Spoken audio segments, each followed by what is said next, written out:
Tu vas m'entendre lire un texte à voix haute. Pendant ma lecture, je vais utiliser la stratégie visualiser. Voici ton intention d'écoute. Note les étapes que je fais pour arriver à visualiser. L'inconnu. Il regardait dehors par la fenêtre. Le cœur lui serra. Là, sur le trottoir, par-delà sa pelouse. Quelle assurance! Brune et magnifique dans la clarté du soir, l'inconnu avait une démarche fière et souple, rapide, allègre et délurée. Je vais m'arrêter tout de suite ici parce que là, j'ai une série de mots qui décrivent cet inconnu-là. Donc, magnifique, fier, souple, rapide, allègre, déluré. Ça me fait imaginer que cette femme-là que l'homme voit passer, elle est d'une beauté exceptionnelle. Elle est grande, elle porte une robe noire classique, elle a l'air décidée en marchant, elle sait ce qu'elle veut. Donc, OK. Donc, je vais me faire un papillon autocollant. J'inscris V pour ma stratégie. Je suis à la page 1 de mon texte. Puis, ce qui m'a fait imaginer, c'est en fait, c'est un champ lexical sur la beauté.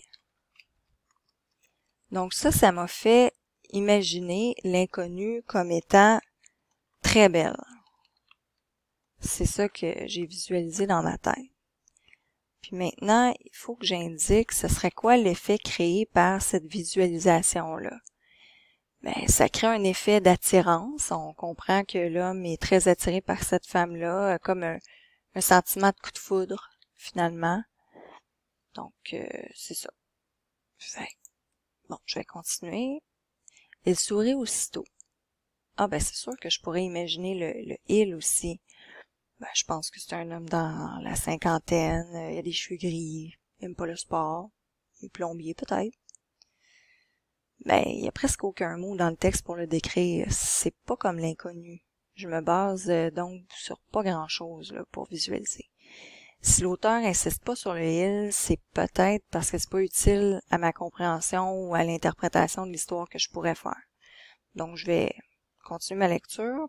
C'est sûr que je peux ajouter des détails, mais il faut que je parle des indices du texte. C'était la nuit. Impossible. Il avait encore rêvassé. Mais non. Là-bas, dans la lueur d'un lampadaire rétro, la jeune femme montait un escalier. Il courut vers elle, sonna à la porte qui venait de se fermer. Des fenêtres s'éclairèrent, trouant l'obscurité. Il entendit bourdonner des accords de danse. Un domestique âgé lui ouvrit. Des parfums l'accueillirent. Dans le grand salon tout ébloui de lumière, on dansait un tango. Bon, je vais m'arrêter ici. Dans le fond, l'homme cogne à la porte de la femme inconnue. Puis les mots accords de danse, donc ça, je vais le souligner. Des parfums. Puis le grand salon tout ébloui de lumière. Puis un tango.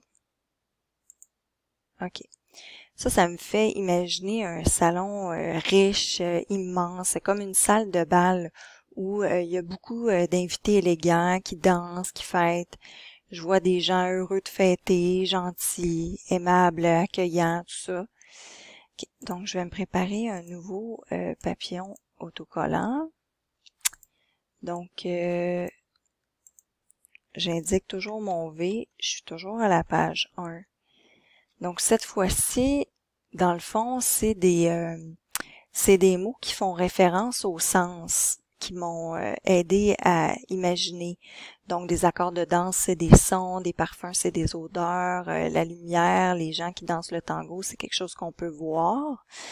Donc, il faut que je décrive ma visualisation. Donc, j'imagine le salon comme j'avais dit, immense, riche, un bal éblouissant, invité, gentil, souriant. Donc, c'est ça que j'imaginais. Puis l'effet créé, c'est vraiment le côté grandiose de la fête. de la fête. Puis une ambiance accueillante et festive, parce que c'est comme une grosse fête qui se passe là. OK, donc je suis correct. Habit noir et robe longue. Ah, ben, ça veut dire que ma première visualisation que j'avais faite est confirmée, là. J'avais imaginé la femme comme portant une longue robe noire, puis donc ça fonctionne avec ce qu'on dit un petit peu plus loin. Une douzaine de couples s'interrompirent pour le dévisager. Ils lui firent des signes de tête enjoués, puis reprirent leur danse. Bon, là, je vais m'arrêter une nouvelle fois parce que je viens de voir le mot « dévisager ». Donc, ça semble pas aller très bien avec le contexte parce que ce que ça veut dire au sens propre, ça veut dire regarder, fixer, mais il y a comme une intensité supplémentaire, là. Les invités font pas juste le regarder, ils le dévisagent. Donc, j'imagine les invités qui s'arrêtent de danser d'un coup sec puis qui regardent l'homme comme s'il était un intrus ou un indésirable. Donc, je pense, je vais corriger ma deuxième visualisation parce que les gens sont pas accueillants finalement. Ça, là, je vais le barrer parce que c'est pas vrai. Puis une ambiance accueillante, là, ben c'est pas vraiment vrai, là. C'est pas accueillant. OK. Donc bon, ça aussi je pourrais le barrer. OK. Donc je vais modifier ça. Donc les gens sont pas souriants, sont comme polis et froids plutôt. Donc ça, il faut que ce soit bien écrit. Okay. Donc là, l'effet est un petit peu différent. Donc c'est pas une ambiance accueillante et festive, c'est vraiment un effet intimidant.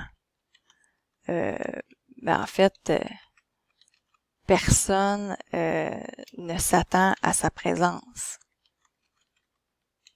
C'est comme s'il était pas supposé être là. OK.